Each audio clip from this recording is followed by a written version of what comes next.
Hey guys, Lancy here. Hope everyone's doing well. Thanks for joining me to look into the weekly market movers for MTG. And let's get right to it. There's been some pretty crazy movements. So first one, Mammoth Harness, nothing crazy. The peak was in April 21st or around that point, April 29th. And it dropped off to about 92 cents, average $2.77. Picking up again, $2.97, $1.80 for the average market price. Why? Not too sure. It's on the reserve list, yes, but it's not exactly a good card. I am going to go and check some of the other reserve list cards to just see if they all are moving on any reason. Because currently, I actually think what's going to happen for dual lands and a lot of the reserve list cards is that they're actually going to drop by a bit more because the Federal Reserve Bank for the US and a lot of places around the world are going to make currency, money, whatever you want to call it, bonds more expensive, which means that they are worth more, which means that the things that they buy are going to depreciate against the currency. I think that's probably the simplest way to say it. Is it's not you're not losing the value of the thing that you're buying, but in the numbers term, you could still be seeing a drop of that value. So holding currency in savings might actually be good. You should probably never have truly everything in savings, but you should probably always have a backup amount. And I think a lot of the revised list cards are going to be hit because of this. So let's continue on. Cavalier of Thorns moving up pretty aggressively. Started off at $2.82 for the average, now $6. I think it's going to continue moving on. This actually is being used in Pioneer, and since Pioneer is now a decent deal, big deal, it's probably going to continue increasing at least until it flattens out. It is a mythic and it is from core set 2020. I think that set was actually opened a decent amount, but they might have had some supply issues at some point. I know Rudy goes on about the fact that it's actually a pretty good core 20 core set, and I actually agree with him. Moving to Marabon from Exodus. So this was aggressively moving $5.67 for March 7th, 2022. Now it's sitting at almost $22. Is it going to stop? Not too sure. It's being played in Legacy, not on the reserve list. That's a weird one. He could continue moving on, but for now, I think it's just a wait and see. Leyline Sanctity, pretty aggressive movement also in the last couple of days. Starting from March 28, 2022, $5.93 for the average. Now the average is sitting all the way up in, what is that, $12.69. I don't know if that's the case. You can still get from TCG Player $6.92, and it has been printed 4 times. So, Gilded Goose, the Secret Lair. That's actually pretty cool art. The art is cool. The card is $7, $3.20 from TCG Player. There's not much to say. It didn't move that much. Okay, Academy Manufacturer. This card I expected for a long time. I only got one copy because I only needed one, but I expected this card to not sit at $2.32. It works with every single thing that Wizards of the Coast seems to be going for, which is more tokens, which are clue, food, and treasure. And they don't seem to be in the slightest trying to slow that down at all. So now, starting from $2.33, moving all the way up to $7.84. TCG Player says you can get them for $4.73, but it's usually a bit slow. It's even being used in Modern, but yeah, this is mostly a commander staple for certain decks, and now it's almost going to be every deck because every deck makes treasure tokens. Voice of Resurgence from Dragon's Maze. Now it's been printed in Double Masters, Modern Masters 2017, and Double Masters as well. The reprintings did take the price down quite a bit, but now that Modern is opening up, this card is actually insane.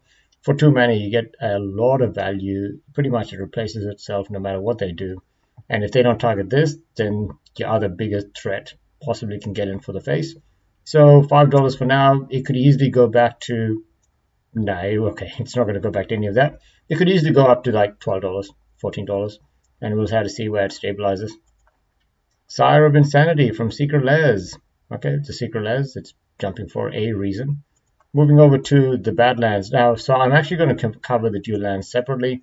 They are mostly stable, but I'm going to go over what normally happens when money becomes hard to get and people have trouble holding on to jobs.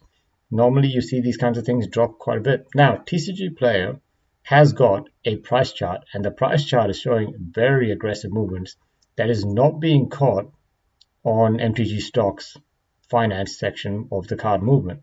Now, don't know if there's some manipulation, don't know if the fact that TCG players just being competitive, so they lower the prices, increase the prices at a more aggressive rate than a lot of other places where this is getting data from more than just TCG player. But if it is getting it from specifically TCG player, then the graph should look something like this, which is a big drop off. This is almost $30. They're almost $35 from 600 to 574. I can't work out the percentages, but I don't think it's a lot. I think that's like 3-4% or something. I could do the maths, but if it was, it'll be probably about 5%, because if it dropped from 600 to 540, then that's a $60 drop, and that's 10%. So, it's dropped by 5% since, what was that? 12/28/2022, I think. Man, what is wrong with these dates? Okay, I'm sure they mean something, but starting from Savannah, same thing, flatlining. Tiger, flatlined, bit of a downward trajectory. Tiger, big drop down, go to the yearly, massive drop down, 459 to 400. Yeah, that's crazy, and there's a chance they can continue dropping. There's a chance, depending on how aggressive the Federal Reserve goes, they could get to maybe 20-30% of what they used to be in 2020. So if you're holding on to it, fine, you can put them to use. But there's a chance that you might be able to pick them up for quite a bit cheaper in the next couple of months. Look at Tropical Island as far as what TCG Player is saying. Almost $897, now $660. Tundra might be a bit different. I think Tundra actually was increasing, but I think that's because of the decks that have been coming out that have been so heavily focused around blue and white, which may not have been the case in the past. But yeah, Tundra is going against the trend. Underground Sea, on the other hand, big drop and massive drop with the spike at the very end. So $971 all the way down to $789, flatlining at $831. You can get it lightly played for $880. That's actually still expensive. Volcanic Island, probably the same, big drop and then a bit of a rebound. That almost seems like manipulation. You can't even catch that one section, 607. So yeah, 849 to 607 to 740. It looks like someone was doing some tax avoidance. Go and check out some stuff from Rudy, I guess, for that one. Moving over to Mtg Goldfish for Modern. Guess we can start with Modern. Sword and Fire and Ice at 10% movement, $77. I think that was dropping last time, so it makes sense for it to go up. Urborg, Tomb of Yawgmoth, now $50 card almost. Leyline of Sanctity, 45% increase, $12.24. Urborg, Palace in the Clouds, 4% increase. Yawgmoth, 8% increase, $4.37. That's crazy. Watery Grave, almost $28, $27.48. 12% increase. Doubling Season, 4% increase, $82.46. Academy Manufacturer, 56% increase, $7.16. Avison, 5%, $47.49. And another Leyline of Sanctuary, 20% increase, $12.69. Also, Wizard of the Coast increased all products by 11%. And what I'm thinking that's going to do is all of the old cards that are staples are going to go up around about an average of 11% or a bit less. Because if you're going to buy them in the new sets, or they're going to come out in any new format, they're going to have 11% tacked on price. So yeah, it's going to be weird, but I think that's what's going to happen. Biggest drops, nothing crazy at all to even mention. Nothing. The two that are above 10% of a drop aren't things that I care about.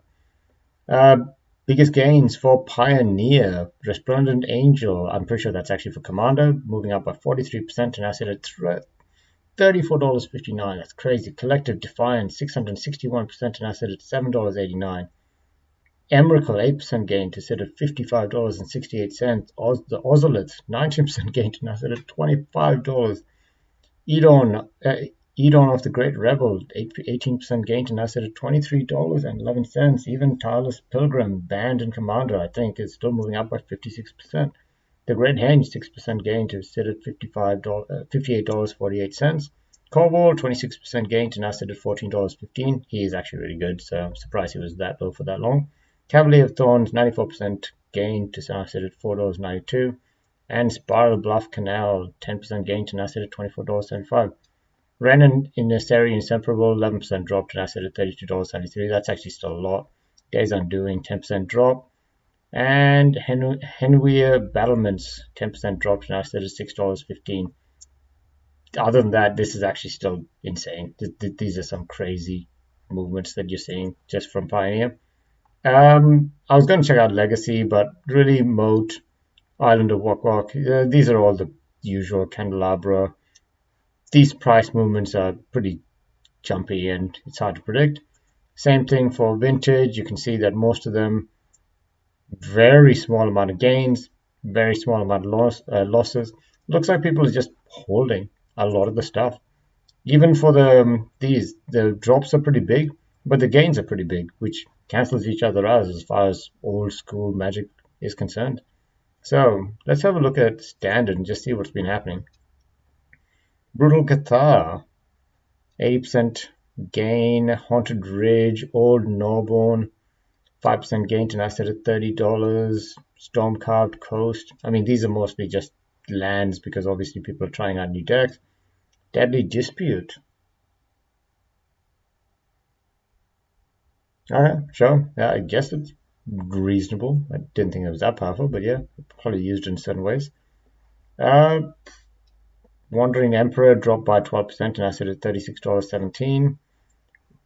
Not really much. Paladin class now 28% drop. So moving over to the markets, because I want to cover this. The Federal Reserve in a couple of days ago just said that they were going to increase probably by 50 basis points the interest rates for the US dollar, which means that everyone that has US dollars, especially everyone that has borrowed against the US dollars will have to pay more interest, mortgages, etc. So the value of the currency is going to go up, which means that a lot of countries that need US dollars to survive are going to suffer. We've already seen that, and that's going to happen worldwide. More importantly, because of this, the S&P 500 and things that are valued against the US dollar will drop in price because the US dollar can just buy more of it, which means that people will think that in the future the US dollar can buy even more of it. So why not just hold cash? Now, inflation is still pretty high.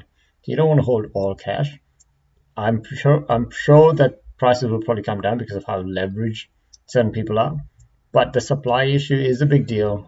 Housing and all that is going to take a bit longer for any impact. And if you've got a cheap house that you're already paying off, just keep some cash aside for maybe a better future, house, and then see if you can get into that one and move around. Yeah, it all depends on what you have as far as value goes. Now, S&P 500, massive drop off. There's a chance that it's going to rebound once it hits around about 420. Funnily enough, actually, I'm expecting it to rebound around about 422. So S&P 500 probably rebounding around 422. Probably the next open it might rebound. Gold is probably going to rebound. Oh, it's actually broken its support, but it's still found resistance. So there's a chance that gold is going to rebound. Bitcoin is going to rebound, but it might find resistance at 40,000 and 42,000. And then it's going to flush unless something happens. Oh, God.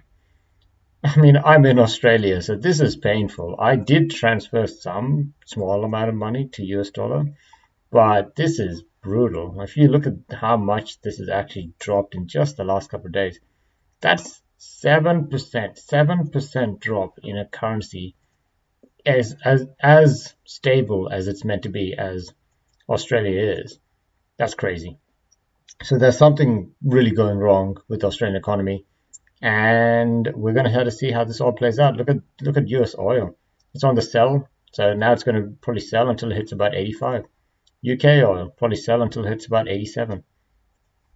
The Australian market's probably going to hit 73.50. How much further is that? 1.85. But then after that, it's probably go down to $3.46, and then after that, $7% drop. So 3.5% drop, and then 7% drop if things don't change. So we're going to have to keep an eye on this, guys, because this is going to affect Magic as well. Anyways, I've done enough talking. Thanks again for listening, and have a good day. See ya.